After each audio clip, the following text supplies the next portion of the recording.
Hello, viewers. My name is Zack Hardy. Just want to make sure. Okay.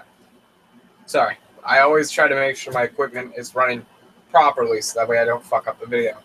Hello, viewers. My name is Zack Hardy, and this is my review on Ultimate Showcase Wrestling Capital Carnage 2017. Now, if you're not familiar, how things are run with the pay-per-views as accordance to, Big Fours and whatever. Many of you USW fans that have been watching my reviews for a while and have been, watching me in USW, have been watching the company as itself grow, and especially in WOW, you would know that even up to, I think, 2015, the top four pay-per-views in USW was was Call to Greatness in April, Capital Carnage in August, Ultimate Consequence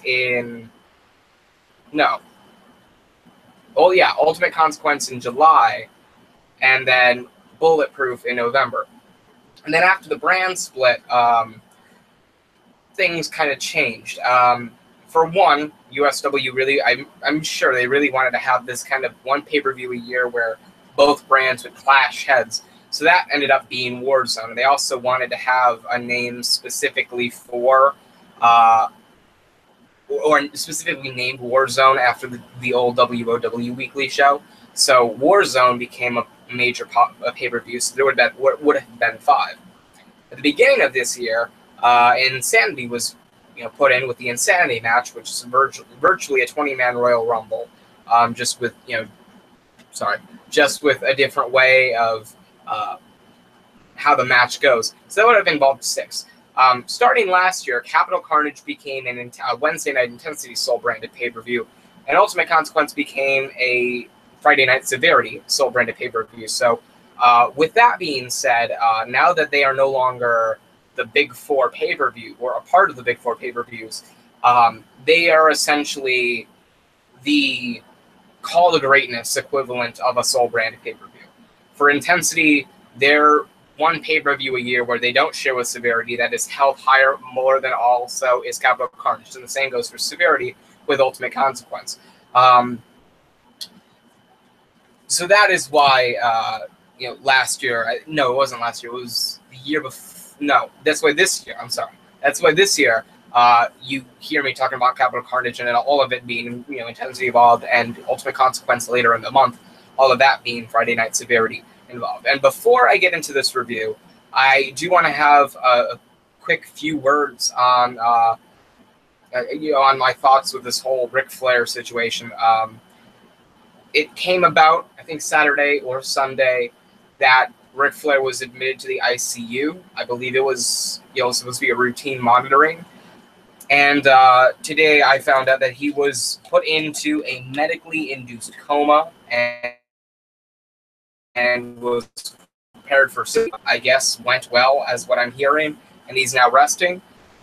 People asked me, what my thoughts on that were, and I was I have to be honest. The man is 68. He wrestled until he was 56, 57. So that takes a toll on your heart, especially. And we've known Ric Flair had drinking problem, or a problem with drinking after his son Reed passed away. I'm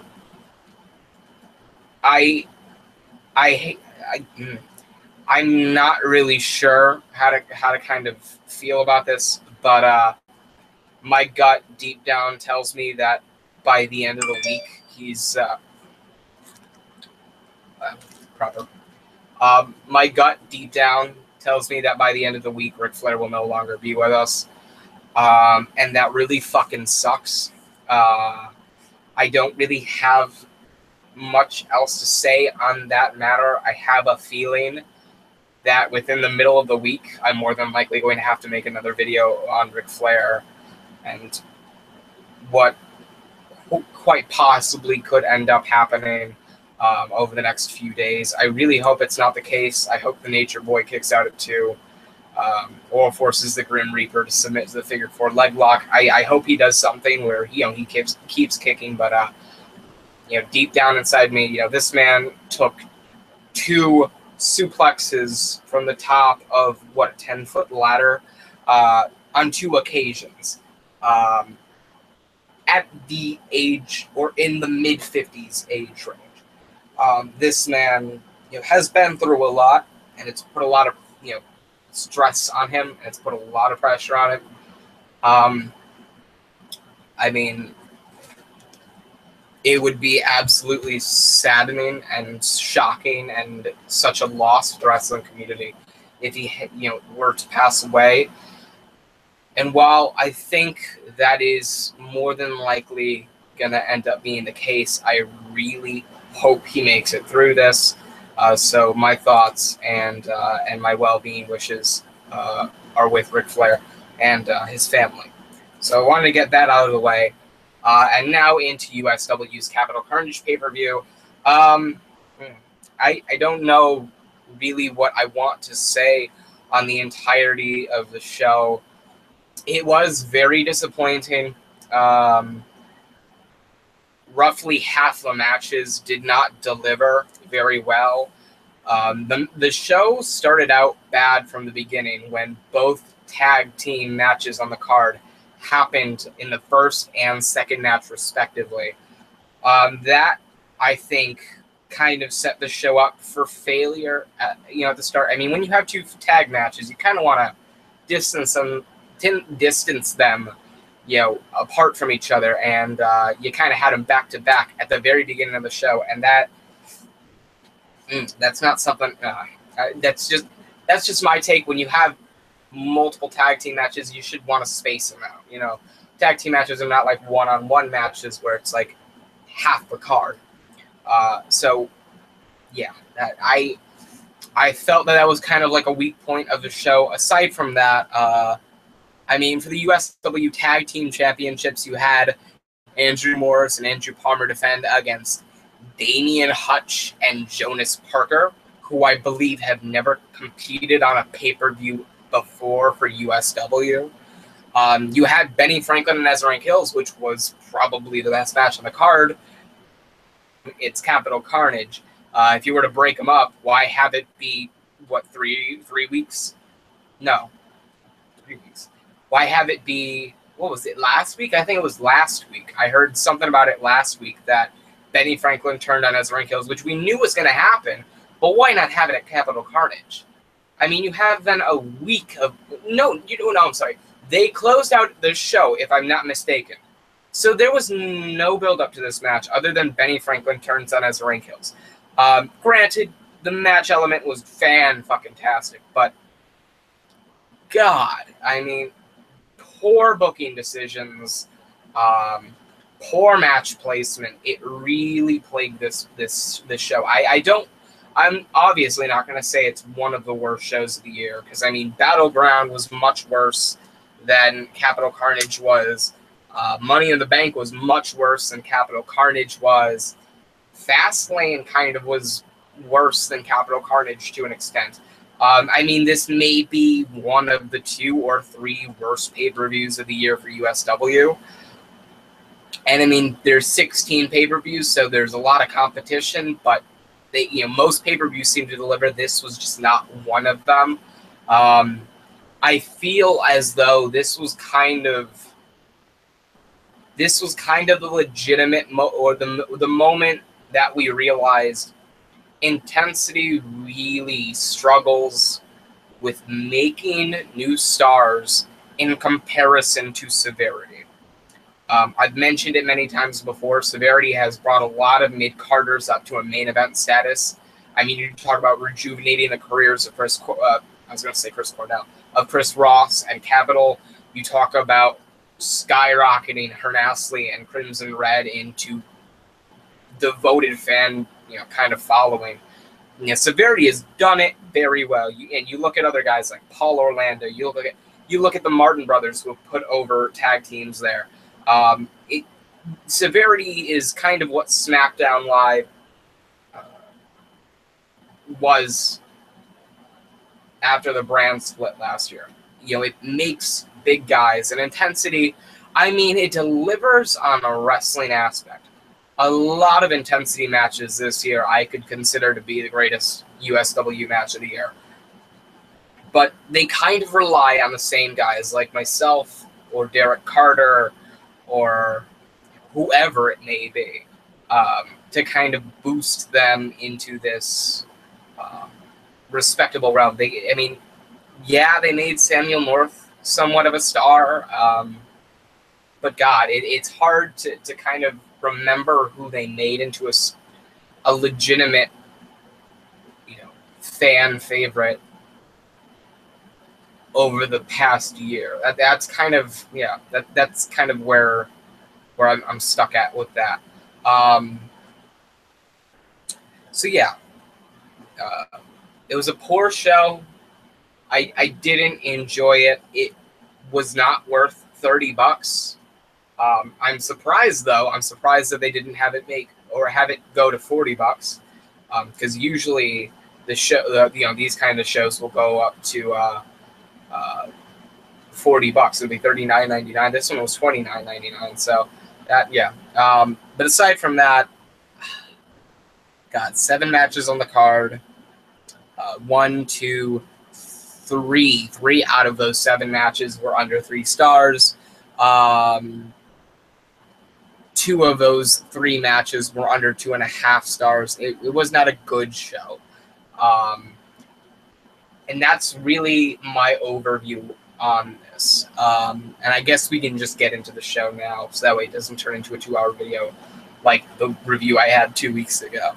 So, the kickoff match was the Stargazers, Aiden Ritchie and Arvo Black, against Amor and Xavier King. And listen, I love Amor's in-ring style, and I love Xavier King's in-ring style. They're both great singles wrestlers. As a tag team, they have chemistry. They have this kind of sense of charisma in the ring, but I think they could be doing so much more right now.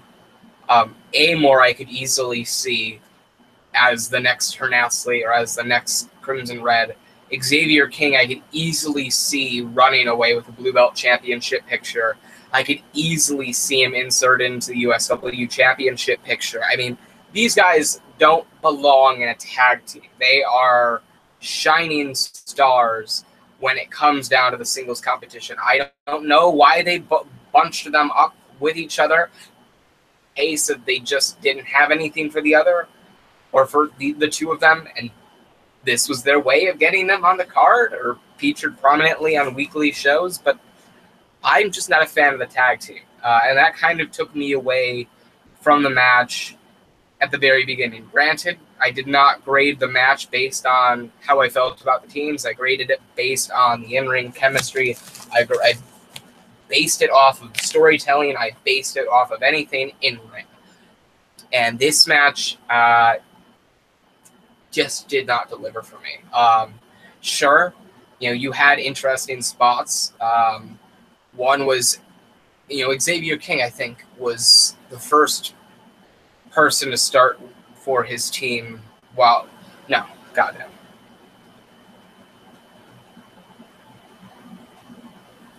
Yes, Xavier. Goddamn, what am I doing? Xavier King started out on his team. Usually before the matches, they'll kind of like, you gonna start? You start. Xavier King, started that out immediately. Within the first 2 minutes, I think there was a superplex off the top rope. Amor hit a big knee to I think it was like the jaw or the neck area of Aiden Ritchie while he was in their corner. I mean, it was the match just didn't deliver. There was not too many great spots. The chemistry just wasn't there between the teams. And at the same time, I kind of no longer care about the Stargazers. If I have to be honest, they haven't been booked properly. They haven't been booked to look like a dominant tag team. They were great in the Massachusetts indie scene. They were great when they showed up for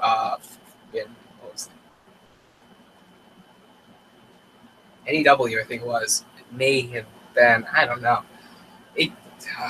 What was that show? Been to a couple, but I don't. Forget it. they are a good tag team. They are extremely bonded. They work well with each other, and they do the absolute most to put on a good match. Not been booked good enough or well enough for me to give a shit. I mean, had you booked them like the dominant tag team they were, where it was kind of like a revival technical wrestling type of feel meets a DX type, or a Shawn Michaels Triple H kind of DX, where it's like they will use the powerhouse advantage, but they will also kind of they will be dirty, they will play tricks on you, they will get in your head, and at the same time, they will just make you look like fools. That's exactly what the Stargazers were on the indie scene, and now they're in USW, and they've been booked like garbage, really. I haven't cared about them. They haven't put on too many great matches, and they seem like just another tag team, and that's not what any tag team in USW wants to be, because you already get limited spots from the get-go, and limited opportunities from the get-go. So it's just didn't deliver for me. Wasn't the worst match on the card. We'll get to that in a moment, but 2.25 out of 5 stars. Just wasn't. It was not my cup of tea. That's best thing I can say about it without being too hurtful. So yeah. Next match was for the USW Tag Team Championships. I know this is not alcohol, but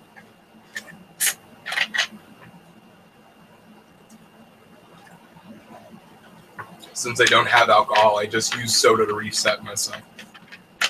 Damian Hutch and Jonas Parker, a tag team that I guarantee you will not last too long, versus Andrew Morris and Andrew Palmer, a.k.a. MP45. I don't know where 45 comes from, but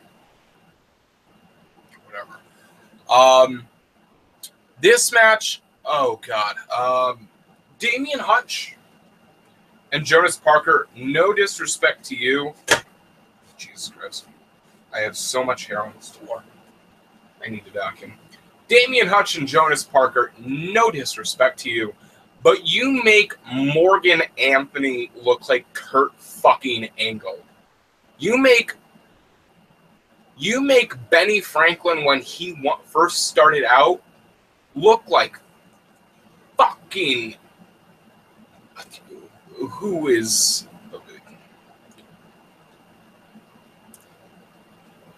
Fuck it. Where is my head at right now? It's 11:30 at night. That's why.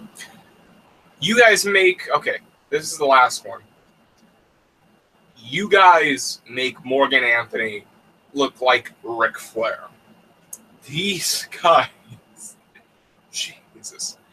Oh, I can't believe I even gave this match as high of a rating as I did. Poor Andrew Morris and Andrew Palmer. They come off an amazing feud. Probably the best tag team feud since Benny Franklin, Ezra Kills, and Chain Reaction. Or, I'm sorry, Indigo Reaction.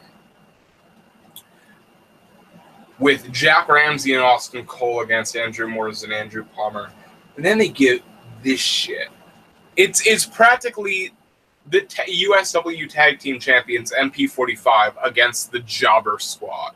Like, it's like Jobber Central. I don't... Oh, God.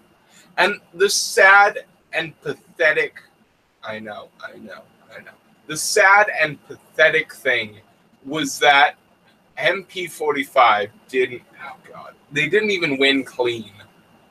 Fucking the Martin brothers, the new, Intensity recruits from Warzone and from Severity, Alex Martin and George Martin, fucking had to trip Jonas Parker off the apron and then trip Damian Hutch after he bounced out the ropes behind the referee's back.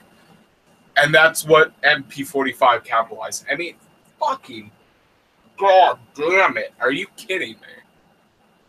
You MP40, you guys are the ones that demolished. But in essence, your kind of expectations to be nothing but jobbers, to be nothing but enhancement talents for the rest of your time in USW. You went from that and proving everybody wrong by utterly putting on some of the best tag team work I've seen this year.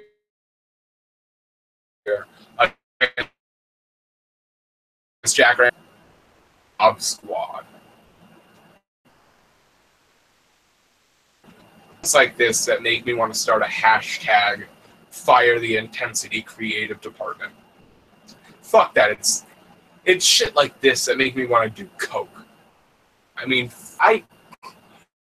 when the creative team is thinking, yeah, we just made a tag team 2 weeks ago. Number one contenders for the USW Tag Team Championships. What? I don't get it. I just don't get it. I mean, they can't even wrestle. They make John Cena look like, oh my God, I can't even think at this moment. I'm bewildered. Here's an explanation, or here's an example for you. They make John Cena look like Bret Hart. This is creative department, get your heads out of your asses. MP45 is the best thing you have, best tag team you have on Intensity right now, and you should know because you're the ones that booked them to beat Ramsey and Cole, which at the time were your best implements in the tag team division. You shipped them off to Severity. Now you got MP45. It's your best. Oh my God. I mean, I would have much rather had George Martin and Alex Martin walk down the ramp, go, we're the number one contenders, bye, see you in 2 weeks. Then have Damian Hutch and Jonas Parker fill in for substitutes. It's like, Jesus.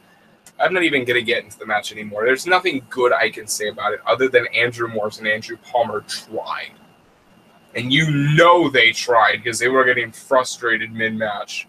There's even a part of the match where you can consider it the mid-match. That's how sad this was. 2 stars. I can't even believe I gave it 2 stars. I'm just being nice. I'm being generous.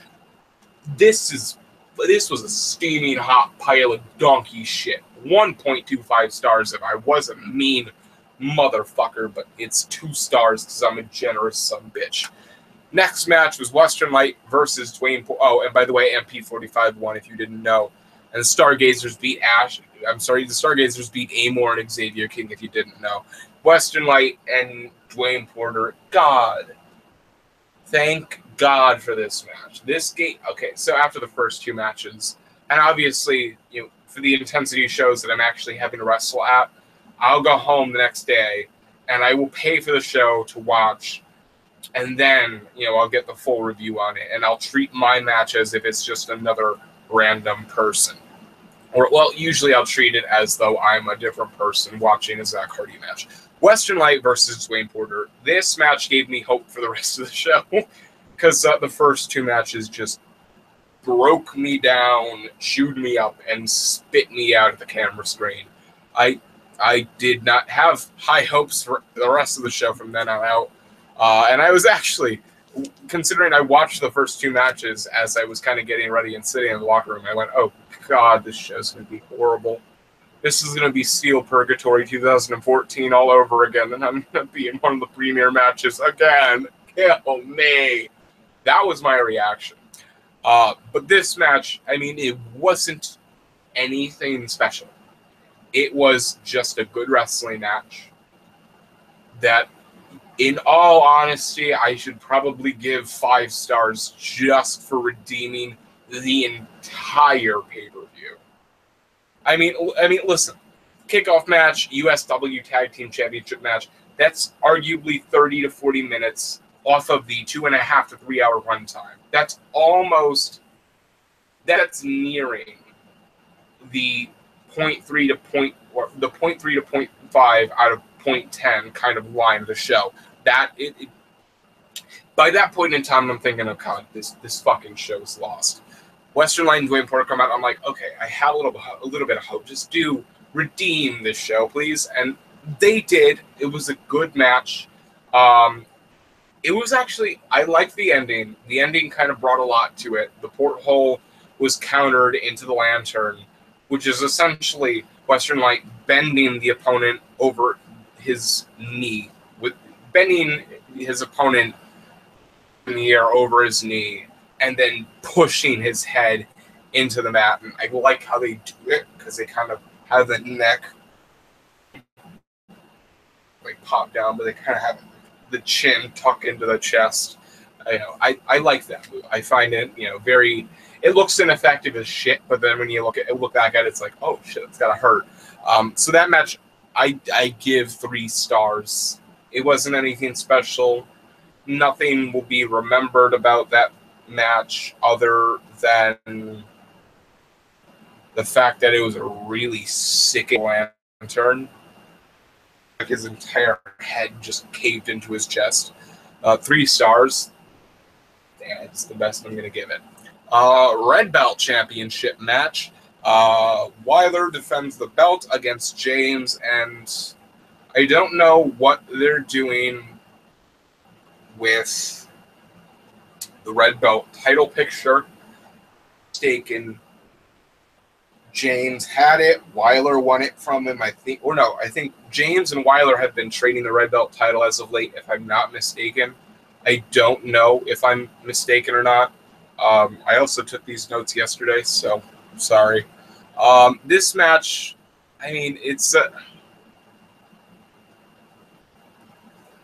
I like what they're doing now. I mean, this feud is over because after the match, Weiler kind of walked away as though he's going away for a bit. So probably going to go reinvent himself because this, fucking insane lunatic will-o'-the-wisp type character is kind of, it's definitely hit its peak and then gone all the way down. It's save him now. This match, I mean, it didn't do anything for me. It wasn't a bad match. It wasn't horrible. It's just not memorable. And I give it 2.75 stars out of 5 stars, even though I said the same thing, or this match applied to the same things I applied to the Western Light Dwayne Porter match. But this match, at the same time, I didn't care anymore, and it sucks. So, James, I mean, we've known for maybe a couple of months that James was going to get a championship push. We didn't know what title push, but it's the red belt title. James beats Weiler with the midway, 2.75 out of 5 stars. Weiler walks away kind of like as if he's disappointed in himself, kind of head lowered, and it's like he's kind of like, I'm just getting sick of this. I'm done. I don't want to do this anymore. It's that kind of feeling that you can picture Weiler having. This may be a way for him to reinvent himself. That's what people have been saying. They've been saying that Weiler's going to get a repackaging, which I hope it's not a total repackage. I hope it's kind of like the same Weiler character, but just without the constant face paint changes, without the over shoulders glistening shirt. I mean, his look is cool, but I mean, change some elements of it. Make yourself more human. I think that would go a long way. So yeah, I think it would also go a long way when it comes to storyline features. Anyway, Blue Belt Championship match. Dear God, what a redemption of the pay-per-view Philip Akron defends against Prophecy, and in Philip Akron's corner is Tyreek Carver. This match, I mean, you knew it had to be good. You had watched the pay-per-view and you had gone, it's been mediocre at best by now. I mean, you gotta really save it, otherwise this is gonna be a huge disappointment. Philip Akron has been having some great character development over the past couple of months. You can't take anything away from the man. He is taking that Blue Belt Championship and he is fucking running with it. Running all the way to the bank with it. He is looking like a star. He is feeling like a star. To have that kind of star quality, I'm loving everything I've been seeing out of Philip Akron over the past. And Tyreek Carver being his manager, being his kind of like enforcer and bodyguard, kind of builds more to that kind of character. And he can win on his own. So he's looking strong as well. And now you got Prophecy. I mean, it's like an off and on kind of build. It's like oh god, it's the case of it's like a start stop push kind of with Prophecy, and I would like to see a consistent push where he just runs with it, but I mean I don't see that happening right now with the way the intensity of the creative department is going. But nonetheless, it was a really good match. Prophecy is very capable of having excellent matches, and Philip Akron has improved tenfold since even 2 years ago. So this match was really good. Philip Akron beats Prophecy clean with the Acorn to retain the Blue Belt Championship. 3.75 out of 5 stars. Absolutely a redeeming easily a redeeming quality to this show. I'm happy for this match, and I'm very glad it turned out that way. So there you have it. So next match was the number one contenders match. Or it was a match to determine the new number one contender for the USW Championship. It was Zack Hardy versus Derek Carter. And going into the match, you always tell Derek Carter and Zack Hardy always tend to have good matches. The personal problems have been there, but we always tend to work well in the ring. So a good match is to be expected. This match wasn't off the charts great, but there were good spots with it. And mostly in these kind of matches, or in Carter Hardy matches, you get some good spots. Like when you had the 2 out of 3 falls match. I forgot what pay-per-view it was at. I've done a couple of those kind of matches, but part of the scaffold match, you had Hardy when you had me leap off of the fucking scaffold. You had the case of in the cage match, you had Carter kind of lift my foot up as I ran at him, and I just leaped on the cage wall, broke my toe at that point. But God, I mean, we tend to have good matches, and this was a pretty all right match. The match was going well. Carter goes for a super kick. I counter, turn him around into a discus clothesline, a discus lariat. Fuck! Damn it. Discus lariat, which is essentially a twirling clothesline, and has become one of my finishing maneuvers. For the 3 count. 3.5 stars. Zack Hardy, myself, is the new number one contender for the USW Championship. Ladies and gentlemen, world titles. It's underway. I'm going for it. 1 month away, and I could count my world title reigns on both hands and just barely have enough. So yes, 3.5 stars for the show. At this point, you have 40 minutes left of the show, and God, USW always manages to somehow, some way, be able to. They somehow, some way, are able performers have to close out the show to run all that time down. They didn't do it here. It ended with about 5 to 10 minutes left on the 3-hour mark. But God, Benny Franklin looks like a fucking monster. Monster. I mean, Jesus. Okay, so Ezra and Kills, if you don't already know, which how could you not? I mean, just look at the guy. Look at the guy. He gives up roughly a foot to Benny Franklin. He's not like Enzo to Big Cash short. He's like, if Enzo was maybe 6 to 8 inches taller, that's kind of like Ezra and Kills to Benny Franklin. Ezra and Kills was always the one in front of Benny Franklin. Benny Franklin was always in Ezra and Hill's shadow.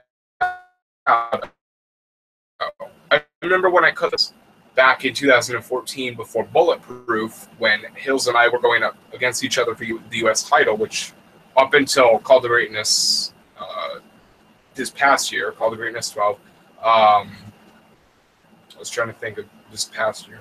No, earlier this year. God damn, that's what I was trying to say. Before that, Ezra Hills versus Zack Hardy was the only USW title match he had been in.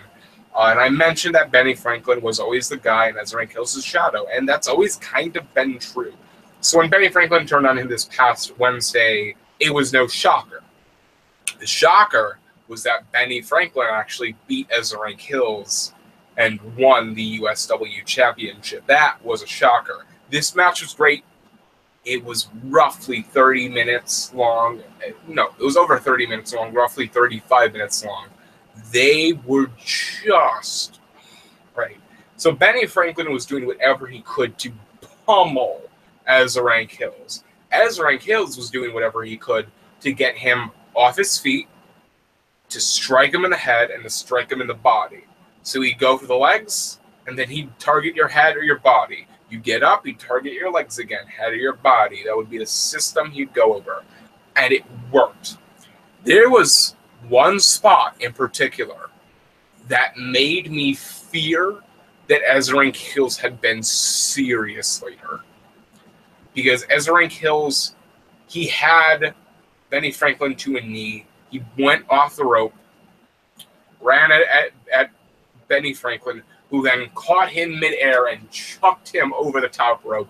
Fucking Hills caught nothing. He landed directly on the outside mat. And I remember taking the shower, or being in the shower, and then walking out of the shower backstage. And I was like getting dressed and everything like that. And I was just walking out the door, and I heard everyone go, "Oh shit!" And everybody was like, and they were kind of like looking at the TV, like, "Ooh shit!" And they like, some were like biting their nails, or biting their skin, or kind of like doing this, because they actually thought he had gotten hurt. Because he went down to the mat, looking back at it. He went down onto the mat, and then after kind of like flailing into that ragdoll position, didn't move. I mean, I honestly thought, looking at this pay-per-view, I thought he was fucking knocked out. Turns out not to be the case. I guarantee you it fucking hurt, though. And Ezra Hills gets thrown back into the ring. There's still like 15 minutes left. And at this point, Ezra Hills is now battling uphill because he's got. See what I did there? Ezra Hills is battling up. Kill me. And so, from now to the end of the match, Ezra Hills is battling just to go and fight and retain the title. He is hurt, wounded, and injured, and he's now, and the storytelling was great because he's now fighting, injured, and wounded, and having to retain the title against what was at one point in time, not too long ago, his best friend, and now he's just a hyena trying to pounce on him down before ending him. And that was a great fucking story. You'd have Benny Franklin beat him down for 3 to 4 minutes, and then Hills would get back up. He'd go into a flurry and everything like that. Benny Franklin would retreat. Fucking Hills would fucking suicide dive. No, that's not a suicide dive. He would leap over the top rope and he would drop onto Benny Franklin. And that was the story of the match. It was Hills is fighting this uphill battle to begin with. Then he gets wounded. Now he's fighting to survive. And at the end, Ezra Hills kind of gets up steam and everything like that. He gets the momentum. He goes for Benny Franklin counters, captures him in the leg, picks him up, drops him on his fucking neck with a German suplex, and then hits him with what is now he's calling the Blue Bomber, which was Dustin Raymond's move before he left. And 1, 2, 3, everybody. Benny Franklin walks away as the new USW champion. His music plays. He throws the belt in a fit. The referee raises his hand. He pulls it down, throws the belt over, starts kicking the fucking rope, and starts pummeling the shit out of Ezra Hills. He's kicking him while he's down. He's throwing him into the corner. He's chopping him. He's punching him. He's forearming him. He's uppercutting him. And then he again gets out of the ring. There's 3 commentators' tables at ringside. There's the Intensity one. There is a Spanish broadcasting table. There's another table. I think it's Is it the French table? I think it's the French table. They usually have flags on it, so I don't know whether it was the Russian table or the French table. But anyway, he picks up Hills, and instead of throwing him through the Spanish announce table or the intensity table, he throws him through the French table, and then picks him up immediately and chucks him through the intensity table. Then he picks him up again, lifts him up, and chucks him down like a fucking through the Spanish table. And within 30 seconds, all three commentators' tables are destroyed with Ezrank Hills used as Benny Franklin's weapon to destroy them. He then takes a chair and breaks it over Ezrank Hills' back. He's hitting him so much that it's continuously bending until the front hat just snaps off. Then he chucks the chair away, and then he picks him up, throws him in the ring. Hills gets out the sledgehammer from under the ring. At that point, you're thinking, oh God, oh God, oh God. He's going to fucking maim him with that goddamn sledgehammer. He picks it up and starts beating away at the ring. He's just beating the ring canvas at this point and just beating it and beating it and beating it and beating it. And then he's stomping on it, kind of like, I guess he's trying to loosen up whatever is underneath that ring, whatever padding, whatever structure is underneath that ring, gets it weak enough, picks Ezrank Hills up, pulls him overhead with a powerbomb, and throws him to the mat on the weak spot. Ezrank Hills crumbles through the mat, and you just hear everybody's breaths kind of leave their mouths, leave their lungs, and everybody's just kind of standing there like, oh shit. This dude's like this is like USW's reincarnation of Brock fucking Lesnar. And he picks up the title, looks at it, and then looks down at Ezrank Hills. He doesn't hold it up like you usually see champions do. He just takes the belt, has it in the palm of his hand, looks at it, just looks down at Ezrank Hills, looks at it again, and looks at Hills, looks at the crowd, looks at Hills, and that's it. Camera fades black. Quite the main event to kind of get the show some sort of fucking respect. 4 stars for that match. What a story. I could have given it more. I can't bring myself to give too high of a rating because I guarantee you they're going to have great matches when it comes down to their next couple of feud-wise matches. So Ezrank Hills is out of action. I guess it's Benny Franklin versus Zack Hardy for what's the next pay-per-view? It's now September. I don't know. It's something like that. Anyway, that is the show. 4 stars for that match. Capital Carnage overall, I mean, God, what do I give? I'll give it 3.25 stars. Which in essence, you go in A, B, C, D, F, which is essentially a C minus. It's essentially a C minus. So, yeah. C minus for this show. Wasn't great. It was very disappointing for... I mean, had this been a regular, like, Soul-branded pay-per-view, I mean, it wouldn't have been very, as disappointing. But this is coming from what's supposed to be the WrestleMania of Intensity Soul-brand pay-per-views. I mean, it's a disappointing show in that case. So C minus with a 3.25 star rating. And yeah, I'm looking forward to Ultimate Consequence and Severity's pay-per-view, which would more than, I think it's August 27th, probably. So with that being said, thank you guys for watching. I sincerely hope you enjoyed. Like, comment, and subscribe for more. Again, new video released every day of the weekdays, of the upcoming weekdays for this week, as a part of the new schedule. Thank you very much for watching. I hope you enjoyed. Like, comment, and subscribe for more. I'm Zack Hardy, signing off.